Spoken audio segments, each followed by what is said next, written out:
Today, we will discuss what Muslim employees need to feel welcome in the workplace environment, resulting in promoting diversity and inclusion. Our speakers are Mohammed Al-Sadiq, Ana Salihi, and me, Ala Makhlouf. We will start with some religious practices, challenges Muslim employees might face in the workplace, and strategies to create an inclusive workplace environment. First, I will talk about some religious practices. But before that, let's discuss why that is important. Understanding various religious practices fosters diversity and inclusivity in the workplace, showing employees that they are valued and respected regardless of their backgrounds. This inclusive environment not only aids in the recruitment by making employees feel welcomed and encouraging retention, but also attracts more talent to the company. Also, it contributes to the overall well-being and satisfaction of the workforce. Before discussing any specific examples, it's important to note that the diverse backgrounds among the approximately 2 billion Muslims worldwide, while individuals may vary in the adherence to religious practices, we will discuss the general context. The first example is prayer. Muslims are required to perform 5 daily prayers. Two prayers fall during the working hours. Each usually takes 5 to 10 minutes. It would be helpful to ask the employee if he needs a place to pray and a place to store the prayer mat. The Friday prayer is a weekly prayer that takes approximately 1 hour between 12 and 2 p.m. Some Muslims would need a flexible schedule or adjust the lunch break time to go to the mosque and perform the congregational prayer. Another example is gender interactions. Different cultures greet each other in different ways, and respecting those cultural differences create a welcoming environment. Some Muslims may prefer not to engage in physical contact, such as shaking hands with the opposite gender. It's beneficial to provide a safe space where employees can express their preferences without discomfort or pressure.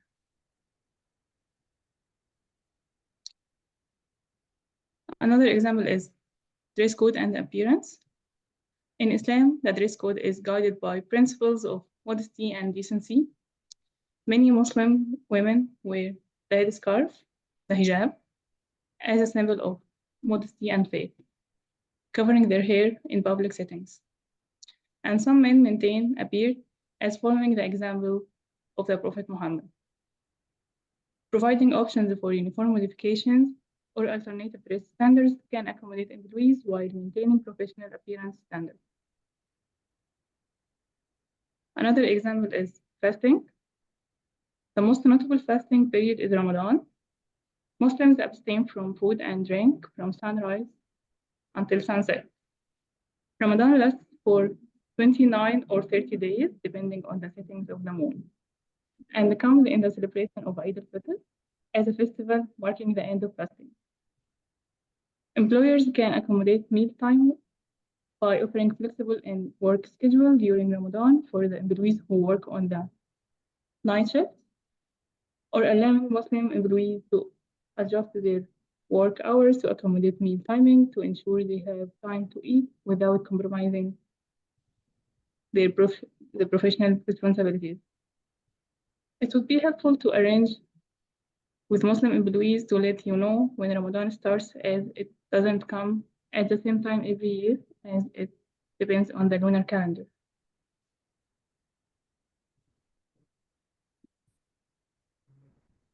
Another example is religious holidays.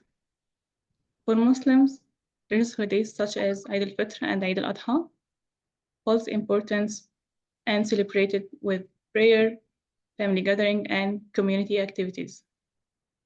Employers can offer flexible work arrangements, such as allowing employees to use their vacation days or unpaid leave to observe their holidays. One last example is handling certain goods. In Islam, dietary laws prohibit the consumption of certain goods, including pork and alcohol, as they are considered forbidden, haram. Muslim employees may also have religious objections to handling these items due to their beliefs. Employers can accommodate dietary restrictions by offering alternative tasks or work assignments for employees who have objections to handling pork or alcohol. Now Muhammad will continue the presentation.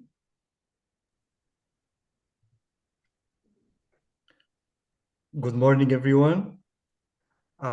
Before I proceed, I'd like to extend my sincere thanks to Ola for setting the stage with a comprehensive look at understanding Muslims' religious practices. Ola, your insights pave the way for our discussion on the challenges encountered by Muslim employees. With you and Ala, let's explore how we can create a workplace environment where every team member feels valued and supported. So, as we gather today to discuss diversity, equity, and inclusion, I want to shine a light on a specific group facing unique challenges: Muslims. Imagine walking into your workplace every day, ready to contribute your best, but feeling like an invisible barrier stands between you and your professional goals. For many Muslims, this is a reality they grapple with daily. In my part of today's presentation, I'll delve into one key challenge that Muslims encounter in the workplace, shedding the light on the experiences that often go unnoticed or unaddressed, which is workplace discrimination. So let's first establish a foundational understanding of what is discrimination at the workplace and why it occurs.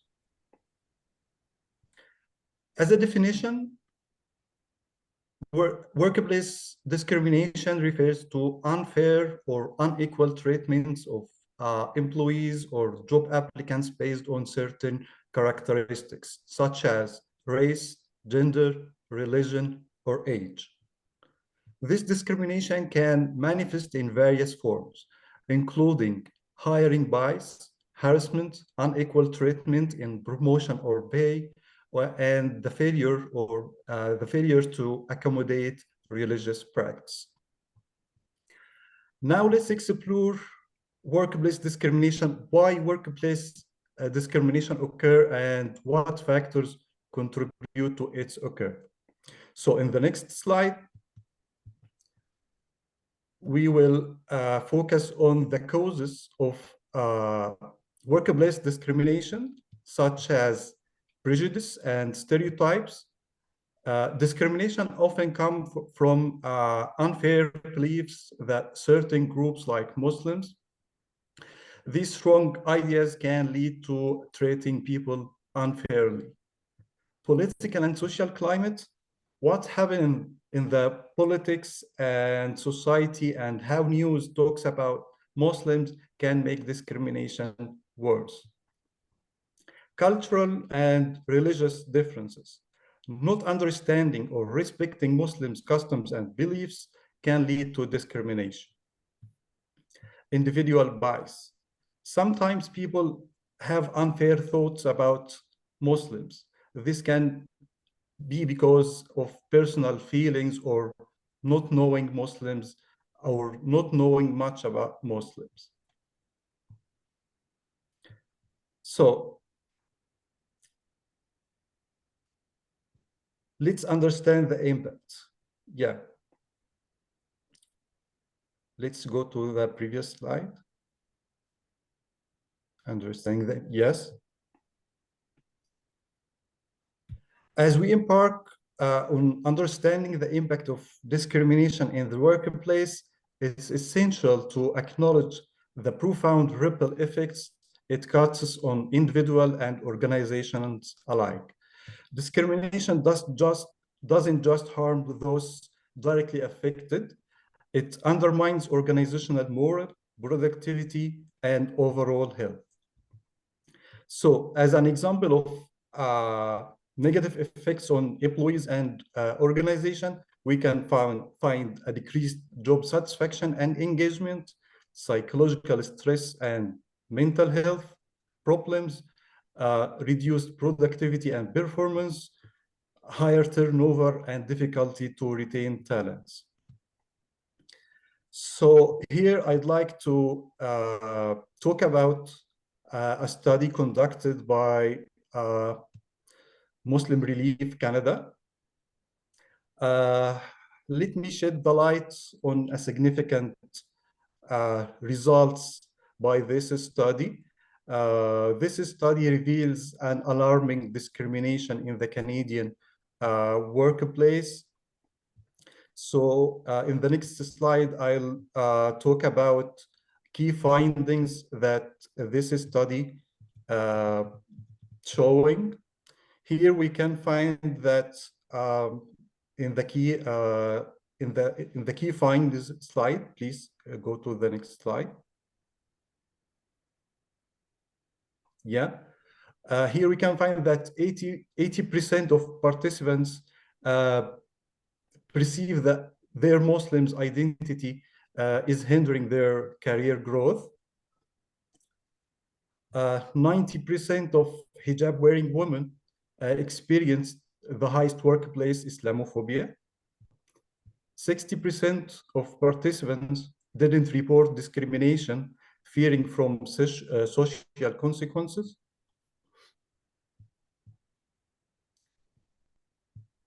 Yes, here also we can find that 84% of participants experienced informal discrimination. 75% of participants in Quebec see that their work experience as Muslims is more difficult than Muslim workers in the rest of Canada.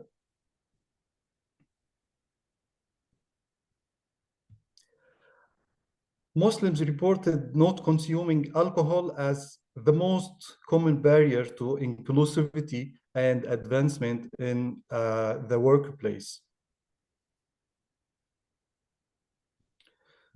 Okay, in the next slide. Yeah, here I'll, before concluding my segment of this presentation, I'll allow you a few minutes just to read real stories about shared by the participants in the study about discrimination cases they faced.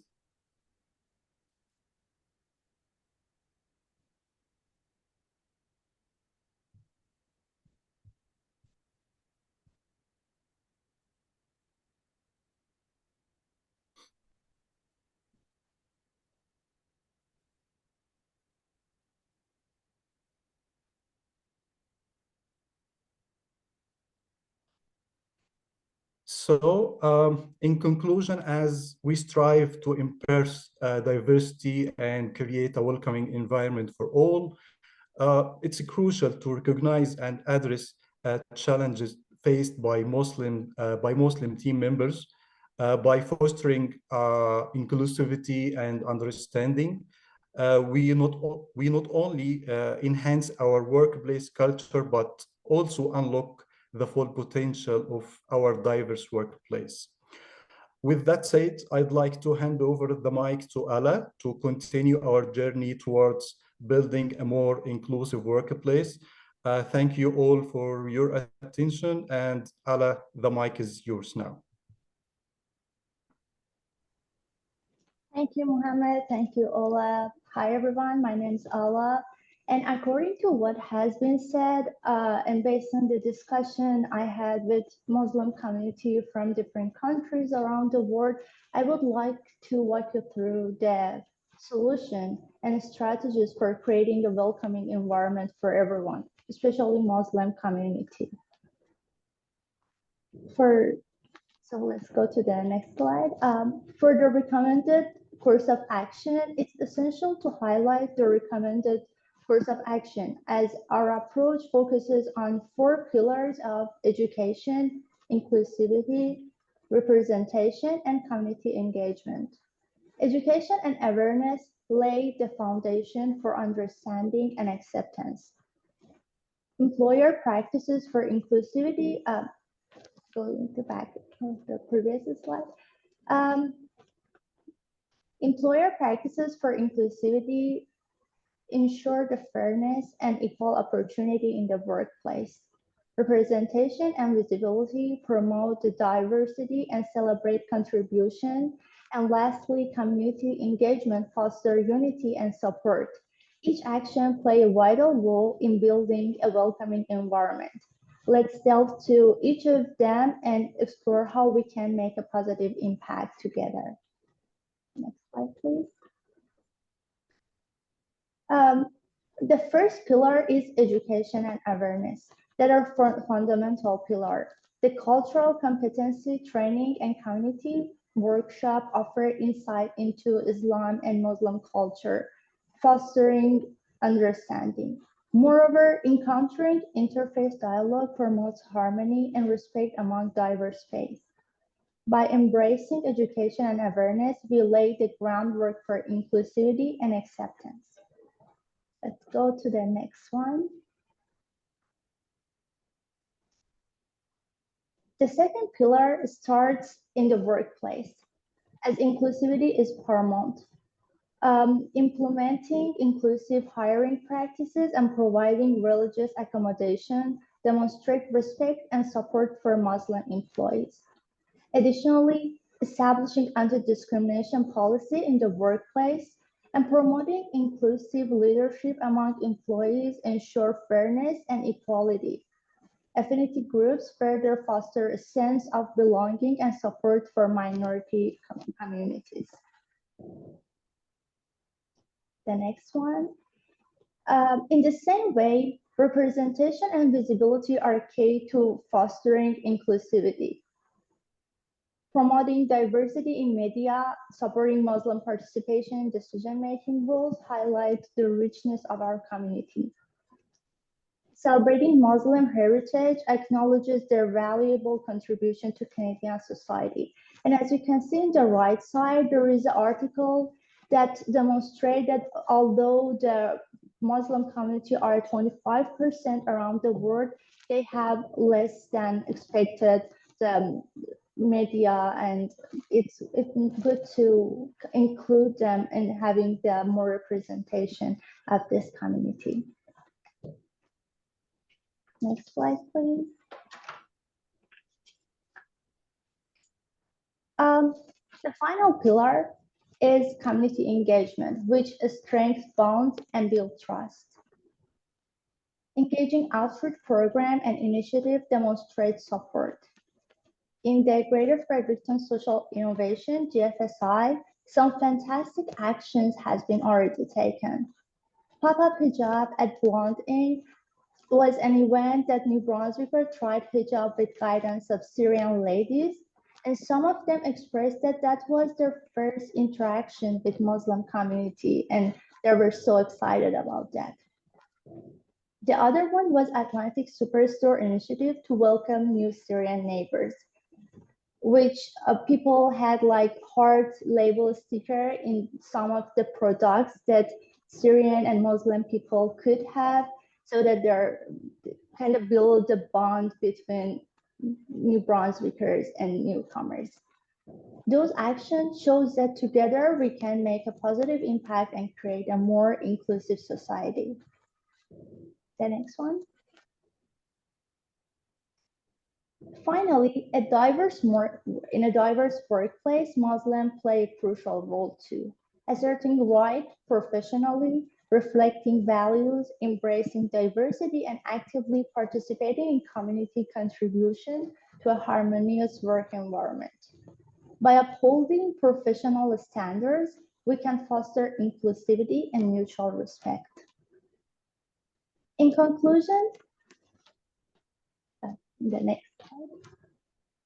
In conclusion, respecting religious practices, establishing inclusive policy, encouraging open communication, and embracing cultural diversity are essential for creating a welcoming environment. Let's work together to enhance workplace productivity and harmony, ensuring everyone feels valued and respected. And before wrapping up in the next slide, I'd like to play a video about some common misconception and biases toward Muslim culture.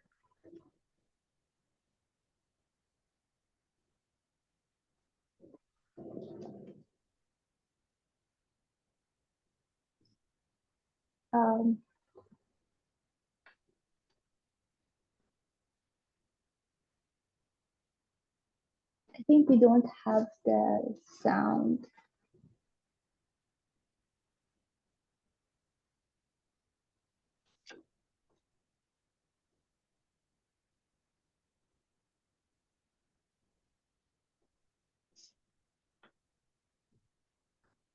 Ola, I think you need to share, when you share your video, like go back to your share screen and then click for sound optimization.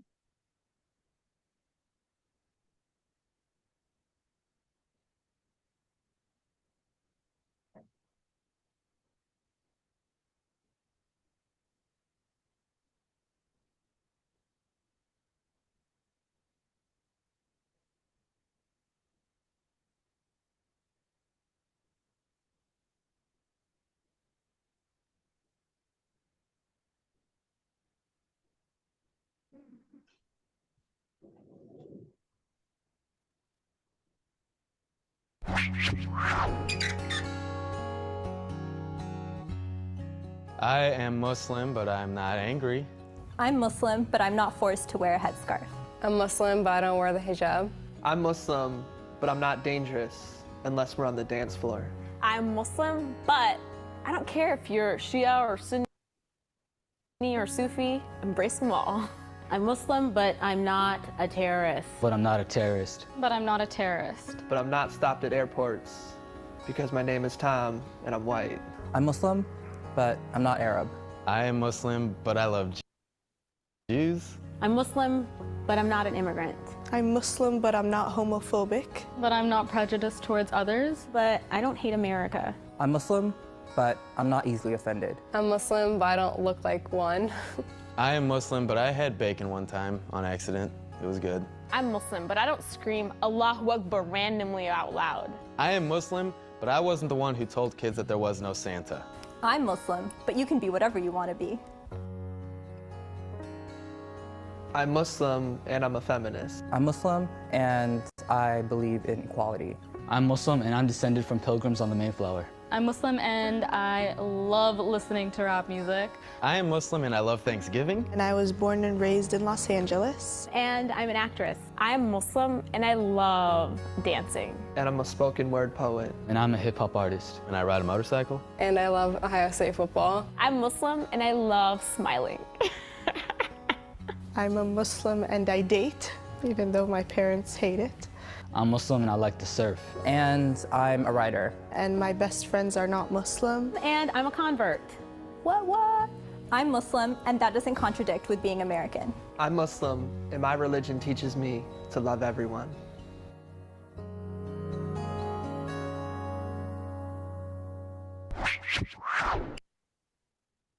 So lovely. Yeah, thank you so much for your attention. And yeah.